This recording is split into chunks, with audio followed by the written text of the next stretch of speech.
기도하겠습니다. 하나님, 오늘도 성령께서 말씀해 주시고 또 깨닫게 해주시며 인도해 주시옵소서. 예수님 이름으로 기도합니다. 아멘.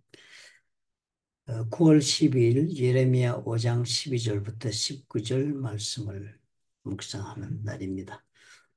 오늘 이 말씀은 지금 예레미야서 전체는 심판의 예언의 이야기가 이어지고 있지만요. 가만히 보면은 그 내용이 조금씩 조금씩 차이점이 있다 하는 것을 우리가 발견할 수 있습니다. 그러므로 주의 깊게 관찰을 한번 해봅시다. 오늘 읽은 12절은요, 예레미야서 5장 12절은 이렇게 시작을 합니다. 그들이 여호와를 인정하지 아니하며 말하기를 여호와께서는 계시지 아니한다. 그래서 이제 말을 어떻게 계시지 아니하므로 말하는 것이 이런 말을 합니다. 재앙이 우리에게 임하지 아니할 것이요 우리가 칼과 기근을 보지 아니할 것이다. 그러니까 이 사람들이 지금 삶 가운데 사실상 재앙은 일어나고 있었습니다. 삶 가운데 일어나고 있는 그 어려운 문제들, 칼과 기근으로서 이게 정말 멸망의 모습을 그 끝 모습을 보지는 않았지만 지금 재앙이 일어나고 있는데요. 삶의 어려운 일이 일어나고 있는데도 불구하고 하나님이 이 모든 일의 주관자가 되신다는 것을 인정하지 않는다는 겁니다. 그러니까 하나님을 인정하지 않는다면 이 사람들은 하나님 믿는 사람들이잖아요. 하나님의 백성인데 이스라엘 사람들이요. 그런데 하나님을 인정하지 않는다는 말은 그러니까 삶에 일어나고 있는 이 모든 일들, 내 삶에 일어나고 있는 이 어렵고 힘들고 지금 예상치 못하던 문제 가운데 빠지고 이런 것들이 다 하나님이 이 배후에 계시고 하나님이 이 일의 원인이 되고 계시다라는 것을 인정하지 않는 거예요. 이 일은 그냥 일어나는 일이다. 아니면 혹은 이 일은 뭐 세상이 왜 본래 뭐 이래서 이런 문제다. 우리가 그렇게 말하는 것처럼 이 사람들이 인정을 안 하는 겁니다. 하나님을 믿지 않는 사람들이 그렇잖아요. 그죠? 일어나고 있는 삶의 문제를 다 뭐예요? 세상적인 이 이유를 가지고 설명하려고 합니다. 그죠? 경제가 나빠서 그렇다. 혹은 또 나쁜 음식을 먹어서 몸에 병이 걸렸다. 뭐 이런 식으로 우리가 자꾸 모든 문제를 그 원인을 이 세상에 있는 것에서부터 인본주의적인 관점에서 그 원인을 찾지 이 모든 일은 하나님이 이 일을 이렇게 벌리고 계시다 이렇게 인정하지 않는 경우는 대단히 많습니다. 그죠? 그런 경우는 우리가 하나님께서 말하기를 여호와께서 계시지 않는다. 즉 하나님의 존재를 부인하는 것과도 똑같은 그런 마음이라고 하나님이 알려주십니다. 그래서 하나님 벌을 주시고 심판하신다는 거예요. 그러니까 우리가 삶 가운데 참 정말 일어나는 일들을 이 일이 혹시라도 하나님의 손에서 일어난 일이 아닐까.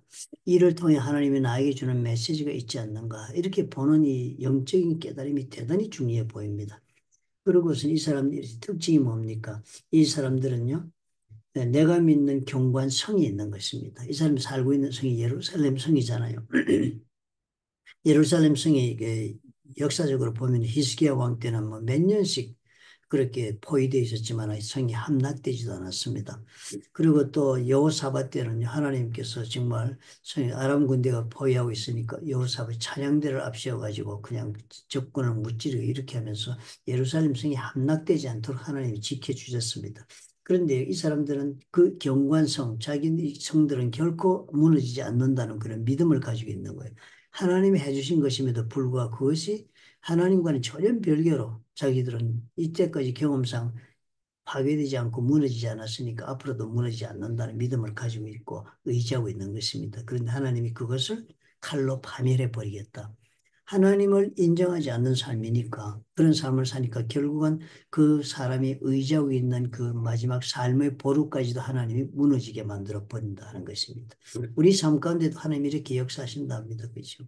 대단히 두려운 경고의 말씀입니다. 영적으로 무뎌지면요. 모든 것을 우리는 다 그 이유를 찾습니다. 장사가 확 안 되고 막 어렵게 하니까 뭐 경제가 지금 나빠서 그렇다. 더 이상 우리가 생각하기 이 문제가 혹시 하나님이 나에게 주는 메시지가 아닌가? 이 장사를 어렵게 하는 문제는 그 뒤에 하나님의 손이 있지 않는가? 하고 엎드려 기도해보고 정말 내가 하나님 앞에 무엇을 고쳐야 할 것이 있어서 하나님이 이런 문제를 일으키고 있지 않나 이렇게 생각해보지 않는 사람은요.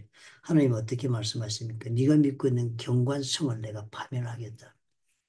완전히 그렇게 해서 무너뜨리겠다 그럽니다. 그러면서 하나님 말씀하신 게 뭐예요? 그래도 너를 진멸하지는 않는다. 죽이지는 않고 목숨을 붙여두는 것입니다. 그래서 이 사람들이 보니까 이 마지막 구절에 보니까 왜 그렇게 하나님이 진멸하지 않느냐 하니까 살리는 준다. 그렇게 해서 어마어마한 고통을 당하고 이렇게 하지만은 파멸을 시키지만은 살리는 주는데 하나님 이렇게 살려준 이유는 이방 땅이 그렇게 포로로 잡혀갔을 때 이 이야기를 19절에 이렇게 합니다. 그들이 많이 이르기를 우리 하나님 여호와께서 어찌하여 이 모든 일을 우리에게 행하셨느냐 하거든. 너는 그들에게 이르기를 너희가 여호와를 버리고 너희 땅에서 이방 신들을 섬겼은즉 이와 같이 너희 것이 아닌 땅에서 이방인들을 섬기리라 하라. 하나님께서 우리의 이 모든 일을 행하셨다라고 결국은 인정하고 사람들 앞에 말할 수 있는 그런 사람이 되도록 만들고 말겠다 하는 것을 얘기하고 있습니다. 오늘 우리가 참으로 우리가 이 하나님의 경고의 말씀을 통해 주시는 것을 가지고 우리 삶에 실제로 한번 적용해 보십시다. 오늘 정말 내가 지고 있는 수고하고 무거운 짐진 것, 해결을 받지 못한 것, 내가 지금 매달리고 있는 것, 이 모든 삶의 고통과 어려움들, 감당할 수 없는 이 정말 홀로 싸워나가고 있는 싸움, 이런 내가 정말 마지막까지도 의지하고 버티고 있는 이 견고성을 하나님 무너뜨리는 그런 시간이 올 때까지 나는 이 믿음 없이 하나님을 찾지 않는 일을 계속할 것인가? 아니면 그 전에라도 돌이키고 정말 하나님이 왜 나에게 이런 문제를 주시는가 하는 문제를 통한 의미를 발견하여서 하나님이 원하시는 사람으로 내가 다시 빚어지는 길을 선택할까 하는 그런 영적인 질문을 해볼 줄 아는 그런 사람이 되었으면 참으로 좋겠다 하는 생각이 듭니다. 삶의 고난이 하나님의 뜻을 발견하는 그런 기회로 우리에게 주어진다면 우리 얼마나 큰 유익이 되겠습니까? 기도하겠습니다. 좋으신 아버지 하나님, 오늘도 우리의 고난을 통하여 하나님께서 주시는 의미를 우리가 발견할 줄 아는 놀란 영적인 지혜와 분별력을 깨달음을 하나님 허락해 주옵소서. 예수님 이름으로 기도합니다. 아멘.